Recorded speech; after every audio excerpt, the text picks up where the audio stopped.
Hello,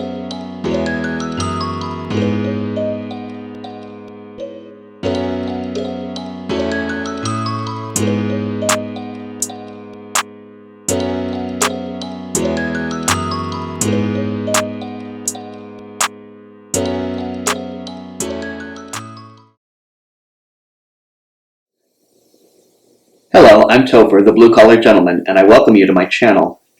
It occurred to me that I had not really addressed the topic of today's video directly, and that is defining what the 21st century gentleman is.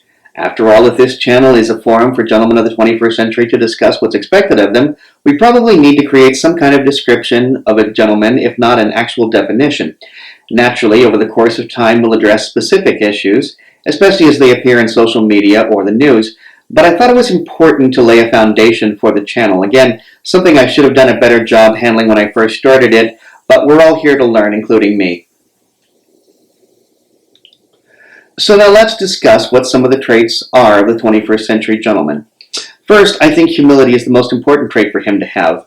There were times in history when a gentleman was expected to treat those he and/or society deemed to be below him with at least a cool disregard, if not outright disdain or hostility. In some cultures, this is still expected of a gentleman. To me, a gentleman has absolutely nothing to do with how much money a man has in the bank or what sort of material possessions he's gained. It has more to do with how he treats others. A gentleman is a humble creature who holds dear his values without imposing them on anyone. Whether he knows it or not, he may be catching the attention of the next generation, who need good male role models if they are expected to become gentlemen.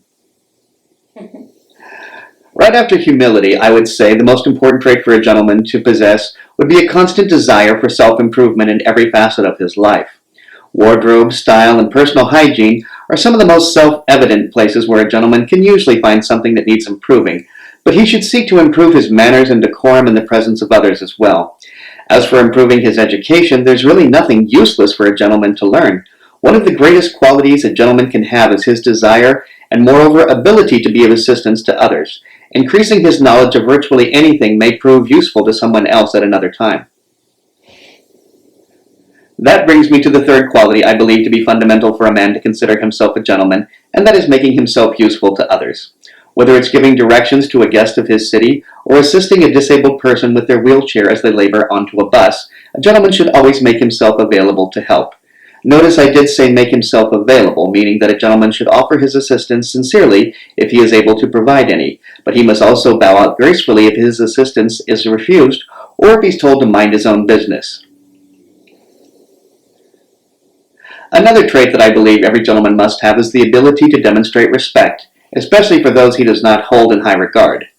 A gentleman may think that the governor of his state is an incompetent fool. He may even actively campaign for their removal and volunteer for their opponent. However, if he is in a situation in which he encounters the governor, there is no reason for him to resort to name-calling. Simply saying, "Hello, Governor," if he is introduced to the state executive, shows respect for the office regardless of who is holding it. A while back, I heard a well-known personality, who will remain unnamed because his speeches have been called controversial, say that there's a difference between respecting someone and showing them respect. His argument was that he may encounter someone for whom he has no respect, but because of who he is, he would show them respect in their presence. And that struck me as right on the money. If a gentleman has expressed an unflattering opinion of someone who is now in the room with him, he really should not avoid them. To do so would suggest cowardice, which is something I would never expect of any gentleman. But if the gentleman shakes the hand of that person upon being introduced to them, say, and simply gives a polite hello, he has acted in accordance with the rules of gentlemanly behavior. He need not extend a "it's nice to meet you" if he doesn't feel that way. Something else I would never expect of a gentleman is to lie. A gentleman who is someone who never expresses his opinion in words or phrases that he would shirk from saying to their face. So he's never therefore concerned about this hypothetical person calling him out on things he said previously. If a gentleman truly knows with irrefutable proof that the person in question is a thief and has called them one when speaking with others, he may respond to the calling out by saying something along the lines of, "I called you a thief because of fill in the blank, and that was my assessment of the situation. Since you've brought it up, I will not hesitate to hear what you have to say about the matter, particularly here in the presence of others." A statement like that shows that a gentleman is not a coward. does not speak ill of others in a way that he would not when facing them, and that he has the final trait I'm going to address in this video, and that trait is being able to admit when he's wrong. Many in our society think admitting to being wrong shows weakness. Quite the contrary. Have you ever been in the presence of someone who's never wrong about anything? No matter how much evidence is presented to them showing how wrong they are, they'll still find some justification for how they're actually correct. Did you enjoy being in that person's company? Did you find that person any smarter or better for refusing to acknowledge their mistake? A gentleman is not only capable of admitting to being wrong, but he has an open enough mind to change it when he's presented with new evidence, facts, or worldviews. So there's my 2 cents for what it's worth, but what do you think? Let me know in the comments down below and let's get a discussion going. After all, we can't truly come up with what exactly a 21st century gentleman is if we don't have 21st century gentlemen weighing in. So I appreciate you watching and I appreciate you coming back. Thanks again, Topher.